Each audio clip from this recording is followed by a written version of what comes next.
sejam bem-vindos a mais um episódio do Economia SC Podcast, em parceria com o Instituto Gene e Centro de Inovação Blumenau. Eu sou Ana Paula Dalck, fundadora do Economia SC e host do episódio. E hoje a gente recebe Daniele Amaro, presidente do Conselho da Paytrack. Seja bem-vinda. Obrigada.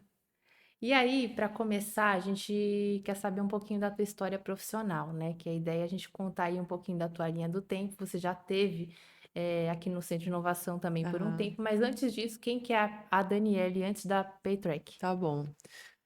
Eu costumo dizer assim, quando eu tô no hotel para fazer uma ficha ou no médico, qual a sua é, profissão? Eu sempre falo vendedora, né? Então, assim, desde, para não ter que explicar muito também, fica muito complicado. Desde meu primeiro emprego, assim, eu sempre trabalhei com vendas e marketing, né? Quando o marketing nem era esse marketing que é hoje aqui. Então, empreendi em pequenas coisas, assim, relevantes ao que a Paytrack é hoje, mas eu sempre vim fazendo a minha carreira nessas frentes de marketing, de cliente, desenvolvimento do negócio como um todo. E aí, eu trabalhei até 2005 no mercado têxtil, né? Nada a ver com o que a gente faz hoje, né? Mas já, enfim, quando eu penso, já vai fazer, na verdade, até 2007, mais ou menos. E dali para frente, eu comecei a trabalhar numa empresa de serviços, que é a empresa Croton, que é uma empresa de educação bastante grande, está na bolsa e tudo. E da Croton para frente, também em área comercial, desenvolvimento de abertura de novas unidades, aquisição de alunos, sempre nessa linha.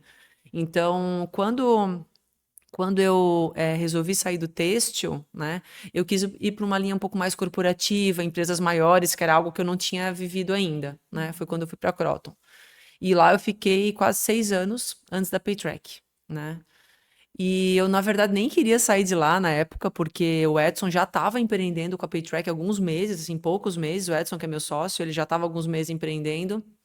E sócio e marido, né? Uhum. Eu sempre digo que eu preferia que fosse só marido do que sócio e marido, mas não tive essa sorte, né? Então, vamos para frente. É, a gente terminou no final do ano tudo, ele já estava empreendendo, já estava com algumas frentes de produto, que é a área dele, então a gente sempre fez esse combinado, venda e produto, né? E aí, no final do ano, ele falou: olha, Dani, a gente, né, com tudo que a gente tem passado de mentoria, aprendido, a gente tem que ter um sócio aqui de vendas, né? E aí a gente estava de férias no Ceará. E ele falou: olha, a gente fez uma lista lá, assim, no bar, tomando uma caipirinha lá. A gente fez uma lista: pô, essa pessoa tem que ter isso, essa pessoa tem que ter isso, essa pessoa tem que ter isso e tal. Aí no final, falou: essa pessoa é você. Eu falei: nem vem, porque eu acabei de ser promovida, né? Tava num cargo bom, tava assim, crescendo, trabalhava em São Paulo nessa época e tal. E aí eu voltei, quando a gente voltou, tal, fiquei pensando, a gente voltou no dia 12 de janeiro, eu lembro todas as datas, porque foi bem marcante mesmo, né? Aí no dia 17 eu conversei com o meu chefe. Esse meu chefe, ele tinha vindo do Chile, ele é brasileiro, mas ficou um tempo trabalhando no Chile, daí ele tinha vindo pra cá e tal, em São Paulo. E aí eu tinha passado uns 6 meses com ele já, né? E aí eu falei pra ele: olha, eu vou empreender, né? Dele: não, Dani, não é o momento, você tá no auge aqui da carreira, não sei o que. Eu falei: cara, agora eu nunca. Eu tinha 36 na época, eu disse: olha, eu acho que é o momento de eu fazer e tô sentindo o que eu tenho que fazer, já tá acontecendo. A gente já tinha alguns clientes, né? Uhum. Eu digo a gente, porque eu já, tipo assim, já era o investimento da família acontecendo ali, né? E aí eu falei pra ele: olha, eu acho que é o momento, eu vou me jogar, né? Uhum. Aí no dia 17 eu pedi o meu desligamento, trabalhei até o dia 30. Aí no dia 31 eu devolvi meu flat lá que eu morava em São Paulo e voltei para Blumenau, né? Assim, eu morava entre aqui e lá, mas eu tinha uma casa pequena lá, né? E aí no dia 1º de manhã eu estava visitando cliente, né? Que eu já, tipo assim, já prospectava e tinha uma visão do negócio, tudo, e aí acabei ficando até hoje. E aí por um bom tempo eu e o Edson a gente fez esse combinado, né? De ele no produto e eu em vendas. Então, eu acho que quando eu falo da minha carreira, eu acabo em vendas. Aí hoje eu tô com o RH, eu tô com o conselho. Mas assim, mesmo quando eu olho para o RH, eu tô olhando para um time que está vendendo e não é só o time de vendas que vende, todo mundo está vendendo alguma coisa, alguma ideia, algum projeto, algum serviço interno. Então eu vejo que eu consigo contribuir com o time como isso. E até porque, tipo, o RH pela frente de ter desenvolvido a cultura do time nesse tempo. Uhum. Então a minha carreira tá assim, tá um pouco, né? E o conselho me traz outras responsabilidades, dos números, do desenvolvimento, do compromisso com a perpetuidade do negócio. Então, acho que quando a gente fala de carreira, eu acho que é mais resumidamente é isso. Sim, mas a sementinha de empreender antes de rolar esse convite, né? Essa quase que por obrigação tu É, vai exato. para Foi a meio que não foi empresa, meio um né? convite, foi uma intimação, né? Tinha essa vontade sua de empreender? Você se via empreendendo ou de fato assim você decidiu assumir a cadeira e de novo, né? Acabou no comercial inicialmente É. também. Assim, tinha, eu sempre tive isso nas empresas que eu sempre trabalhei com projetos de abertura de negócio. Então, assim, no tempo que eu trabalhei na Tecnoblue, trabalhei com o Cristiano Birger lá, quase 5 anos, já era a minha fase do têxtil. Eu fiz a abertura de um produto que eles não tinham aqui, que era uma distribuidora de uma empresa argentina de metais para o têxtil, né? Então ele fazia, Hum, na época, a fábrica fazia as etiquetas, tags e outras. Hoje eu acho que fazem muitas outras coisas, mas na época era mais ou menos isso. Então, assim, eu quase que montei uma unidade de negócio do zero junto com ele lá, né? uhum, Então, assim, já era quase que um intraempreendedorismo, né? Eu acho que eu sempre tive isso. Essa uhum. coisa de arrancar do chão, e assim, tem muita gente que eu vejo assim arrancando do chão, e tal. Durante tu tá arrancando do chão, a pessoa não sofre. Todo mundo acha que sofre porque é muito dolorido, né? Mas enquanto tu tá fazendo, não é tão sofrido. E até eu acho que em relação a isso, eu vou falar um negócio que eu cheguei a essa conclusão há pouco tempo, não falei pra ninguém em podcast, em nenhum lugar nenhum, ó, exclusiva. Exclusiva. Eu e o Edson, nós tivemos muitos problemas de modelo de trabalho, porque ele trabalhou praticamente 22 anos na sênior, então Uhum. no modelo bem mais estruturado, um pouco mais conservador, tal, um pouco diferente, né? Uma empresa que já tem uma grande estrutura, que é difícil ser mais maleável em algumas coisas, né? E eu sempre vim de empresas mais assim, vida louca, crescimento e coisas diferentes, né? Mesmo a Croton sendo uma empresa gigante, do jeito que é, tipo, Intimamente aberta, né? exatamente. E a gente sempre se, assim, eu vou usar a palavra se. Qualquer palavra, eu ia usar degladiou, era quase isso, né? A gente se degladiava com alguns pensamentos, porque o meu pensamento ele estava muito mais focado em realmente assim arrancar o negócio do chão, trazer as pessoas para o jogo, fazer com que os clientes, o ecossistema e que todo mundo entendesse o que a gente estava fazendo, porque eu acho que realmente é um conjunto de coisas, né? Eu Uhum. estou um pouco assim sumida aí das palestras, das coisas e tal. Estou voltando assim aos pouquinhos agora, porque eu fiquei bem envolvida com outros projetos. Mas assim, eu acho que isso foi total, fundamental para a gente poder se desenvolver no negócio. E o Edson sempre foi um cara mais na dele, de produto e tal, embora que assim, hoje que a empresa se, vamos dizer assim, se estabilizou, vamos dizer assim, tá grande, tem clientes grandes, tem essa posição do executivo grande, eu vejo que ele se acertou mais no processo. Uhum. Então, assim, ele sofreu no crescimento menos do que eu sofri, e eu diria que hoje que está estabilizado, tipo, eu sofro mais, Uhum. porque eu gosto do negócio pegando fogo, Sim. né? E chega uma hora que não é mais um negócio pegando fogo, que é um negócio muito mais estável, mais processo, que foi essa minha mudança do Pedro, Sim. né? Então, assim, a minha conclusão é do Edson que, assim, tipo, o empreendedor era eu, ele era o executivo. E hoje ele está muito mais confortável na operação, eu vejo que ele consegue fazer muito melhor o que tem que ser feito do que eu. Por Uhum. exemplo, eu não gosto muito de politicagem, tem que ter, sabe? Não é muito meu perfil. Sim. Então, assim, a gente começou a se equalizar mais, assim, se entender como tipo, uma dupla trabalhando junto, quando de fato a empresa ficou um pouco mais estável, um pouco mais. Cabiam processos, times, Uhum. operações isoladas, porque assim, no começo, às vezes tem uma pessoa ali fazendo tudo, a gente mesmo fazendo tudo, né? Quem que Imagina, não começa assim, né? então, imagina o seguinte, quando a gente estava, antes de vir aqui para o CIB, a gente veio para cá, eu acho que com 38 pessoas.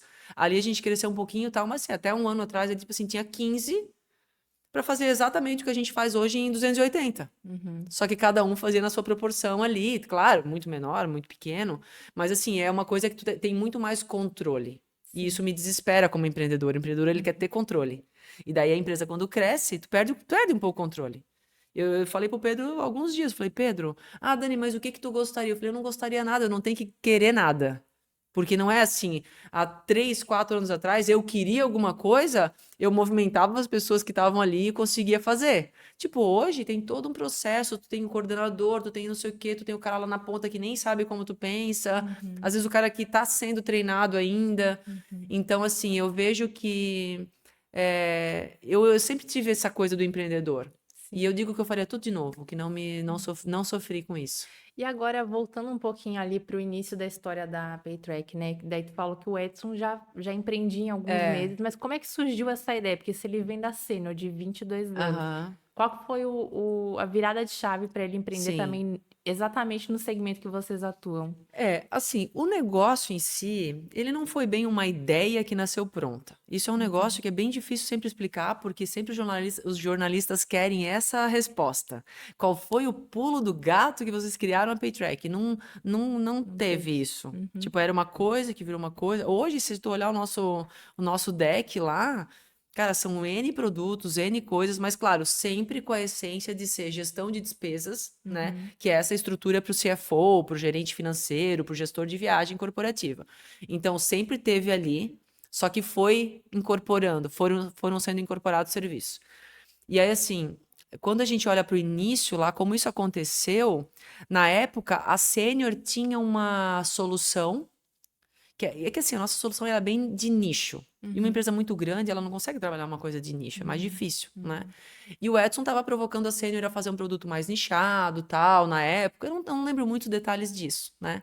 Mas aí na época, eu lembro que até eles deram uma cartinha pro Edson, nós temos até hoje guardado, falando, olha, Edson, a gente não vai fazer esse projeto, tal, a gente te apoia a fazer, segue o baile, não sei o que e tal. E aí, sim, foi quando. Eu não sei se antes ou depois o Edson saiu da Sênior, ele ficou mais um tempo.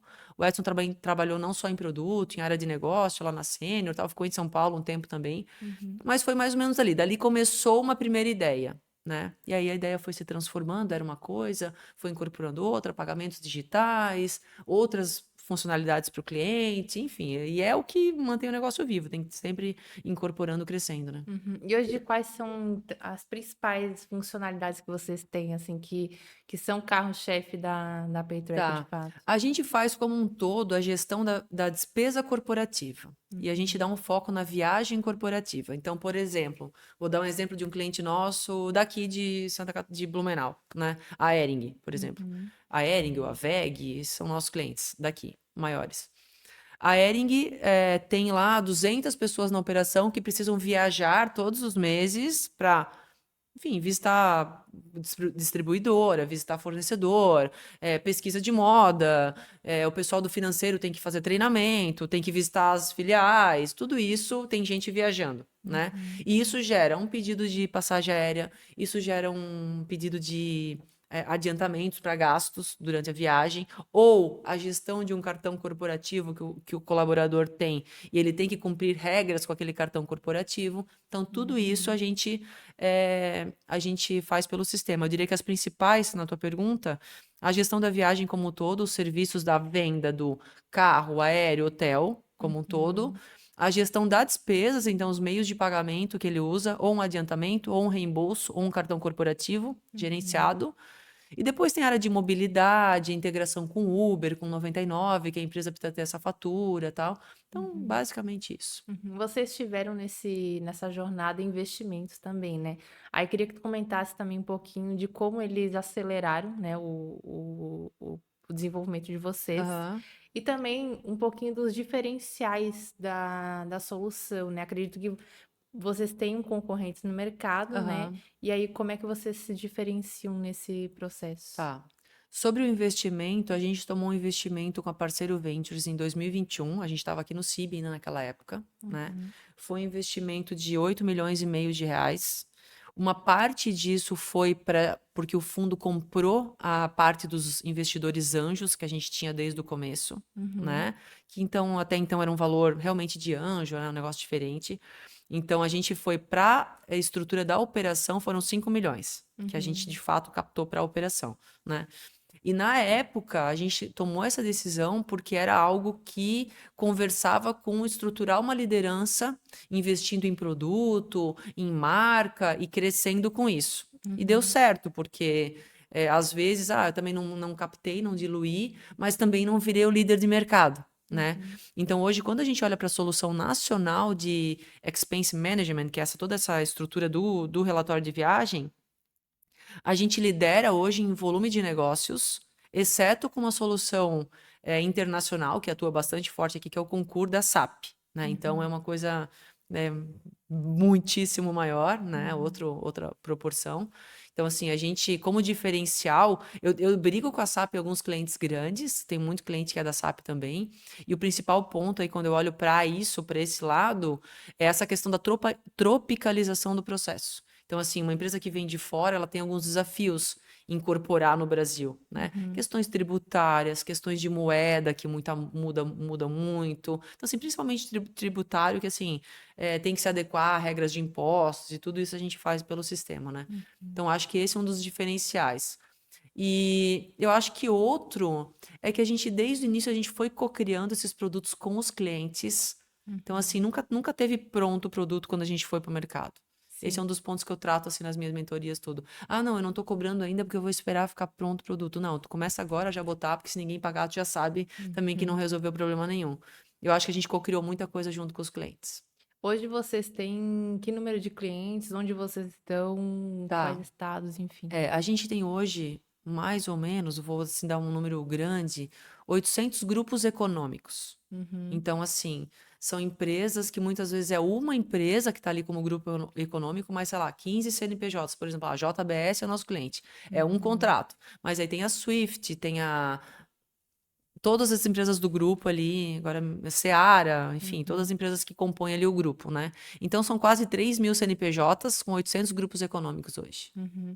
E numa matéria do ano passado aqui, vocês tinham uma expectativa de faturar 50 milhões no ano passado.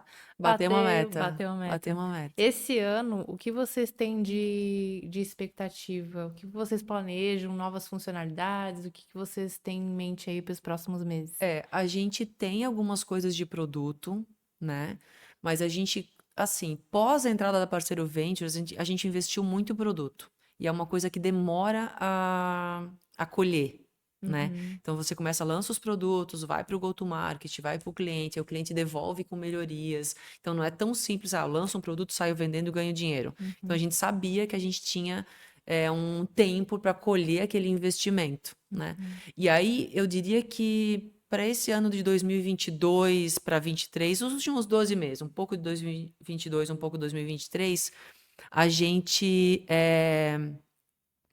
começou de fato a entender que era o momento de estabilizar esses produtos e não criar novas frentes, Uhum. né? Então hoje a despesa, né, a viagem, a parte de serviços, os cartões e a carteira digital e mobilidade. Esses 5 produtos são os principais produtos que a gente resolveu estabilizar Uhum. antes de novas coisas. Sei Sim. lá, poderia ter alguma coisa conectada com fluxo de pagamentos de outros pagamentos, que a gente tem alguns clientes, vocês concorrem com a Clara?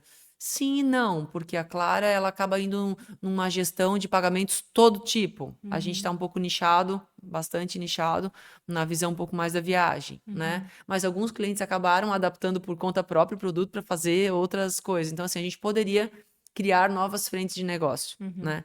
Mas aí, já pegando o teu gancho do que a gente tem de expectativa, para esse momento, claro, tudo custa dinheiro, né? Tudo é responsabilidade de botar para acontecer e a empresa tem que dar resultado também, né? Uhum. Pós-pandemia acabou essa coisa que a startup só vai para frente, não importa se está alavancada ou não, tem que dar resultado. Uhum. A gente entende que o próximo passo ele depende de um novo investimento. Depende de acontecer alguma outra coisa, porque a Uhum. gente quer de fato fazer uma ampliação diferente, né? Então a Uhum. gente resolveu estabilizar os produtos, que quando também tu cresce produto muito rápido, sempre fica uma ponta solta aqui, ali, tipo, bom, vamos Sim. estabilizar. E não é Momento nem de consolidar. É. consolidar as Uhum. ferramentas, até porque assim, lança com o mínimo possível de viabilidade, né? Sim. E depois você vai incorporando, olha, agora tem que ter isso, tem que ter aquilo, tem que ter aquilo. Então a gente entende que esse ano é um ano de consolidar e preparar para 2025. E agora vocês estão chegando ao oitavo, nono ano de A operação? gente fez 7 anos em outubro. Outubro. Outubro Sim. passado. De qualquer forma, cresceram muito rápido, né? Crescemos Também nesse. rápido, Então, assim, tem que ir também cuidando para não meter o pé pelas mãos e fazer as coisas. Chega uma hora que a gente brincar, enquanto é um jet ski, né? Vai indo, vai quebrando, vai indo, né? Aí depois, quando já vira um barco um pouco maior, tá longe de ser um navio, né? Que também se movimenta muito lentamente, mas se movimenta diferente, já não é a mesma coisa, E né? na tua visão, até surgiu uma pergunta agora fora do roteiro, mas na tua visão, estando nesse mercado bem nichado, né, que vocês estão, de qualquer forma, revolucionando com tecnologia também, né, Sim. automatizando tudo isso. Tu acha que ainda tem muita coisa para explorar? Porque tu acabou de falar que estão consolidando também as ferramentas, Ah, mas assim, de longo prazo, tu vê que é, tem muita eu coisa? acho que tem, assim, tem muita coisa para ampliar também, Uhum, né? Agora a gente está colocando várias frentes de inteligência artificial no produto, então para o cliente é uhum, muito importante, né? sim. Fazer uma leitura dinâmica de vários processos, tipo assim, o sistema poder antecipar vários processos que hoje tem um monte de gente fazendo, né? Uhum, E ainda com uma capacidade de cobrir ainda mais o compliance. Mas assim, tem novas funcionalidades, assim, coisas grandes a serem feitas, eu vejo sim. que tem, E aí sempre tem. tu tocou no tema funcionário, né? Vocês tinham uma sede aqui no Centro de Inovação, antes disso vocês tinham outra, Tá, e agora vocês estão em uma nova, né? Há cerca de 2 anos vocês isso. foram para um novo espaço. Como Uhum. é que está em relação à estrutura? Como é que vocês veem a Paytrack aí nos próximos meses também em relação a pessoas? É, a gente veio para o CIB com 38, se eu não me engano. Saímos daqui com 100, cento e pouquinhos, assim. Praticamente eles ocupavam o andar Aí a inteiro gente, aqui. quando a gente foi embora, todo mundo deu graças a Deus, né? Tipo, todo mundo deu graças a Deus que a gente foi embora, tanto que a gente incomodava aqui, ó, era o andar inteiro, era o estacionamento inteiro, é uma loucura, né? Mas a gente saiu daqui, foi para nossa sede própria, que é ali em cima da Volvo ali, né? E dali, a nossa capacidade ali são mais ou menos 280 pessoas.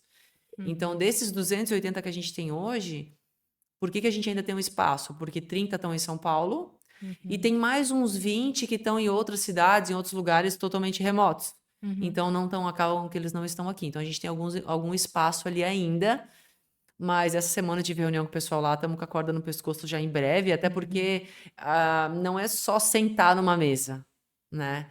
Toda a estrutura de sala de reunião, onde o pessoal come, porque ali também é um pouco ruim, não tem muito, né? Para ir a pé no shopping não dá, um pouquinho longe, para vir para o centro é longe, então ou de carro, ou o pessoal come ali mesmo. Tipo, muita gente traz a comida, tem um espaço, tem uma, uhum. uma cozinha para comer e tal e tem um espaço para comer e tudo, mas assim, a gente vê que tá ficando bem cheio, assim. Isso é bom também de É, qualquer forma, né? Quer é dizer que tá bom, mas a gente crescendo. vai ter que botar a mão ali de fazer uma obra no segundo andar, que a gente já alugou o segundo andar, Uhum, a gente já reservou lá, alugou, mas assim, tem que botar a mão e fazer a obra, né? E aí é sim. mais uma dor de cabeça. Mas é esse o nosso E estado lá. do tempo que vocês ficaram aqui no Centro de Inovação, e aí a gente caminha aí para finalizar o episódio também, como que tu vê que o espaço agregou de fato no desenvolvimento do negócio, nas trocas, enfim, no que vocês faziam por aqui? É, eu tava chegando hoje aqui e, tipo, foi um tempo muito feliz, assim. A gente conseguiu fazer conexão com muita gente, Uhum, né? E eu acho que o próprio ambiente, ele até propicia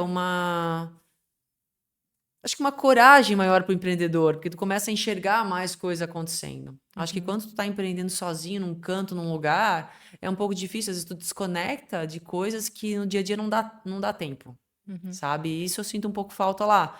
Às vezes você tá tão no nosso dia a dia ali, tu acaba, pô, não troca uma ideia com um colega que traz Às vezes o fato de, Dani, vamos conversar sobre isso, tô com esse problema tal, já te abre a cabeça, pô, eu tô falando para ele uma coisa, mas eu também poderia estar fazendo isso melhor aqui e tudo mais. uhum, Então, assim, eu acho que foi um tempo de conexão muito importante. uhum, Até, assim, a gente não tinha, antes de vir para cá, a gente tinha dúvida se a gente ia captar ou não.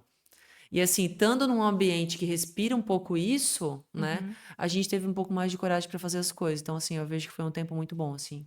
Tudo bem que nos últimos 3, 4 meses eu fiquei com a mochila nas costas procurando lugar para sentar, não tinha mais, mas foi muito bom. Então tá. Obrigada pela participação no podcast. Seja muito Obrigada pelo bem-vinda convite, aí foi muito sempre. bom. E assim fechamos mais um episódio do Economia SC Podcast, uma parceria entre Economia SC, Instituto Gene e Centro de Inovação Blumenau. Se você curtiu esse vídeo, deixe seu like, comentário e compartilhe com quem possa interessar. Até o próximo!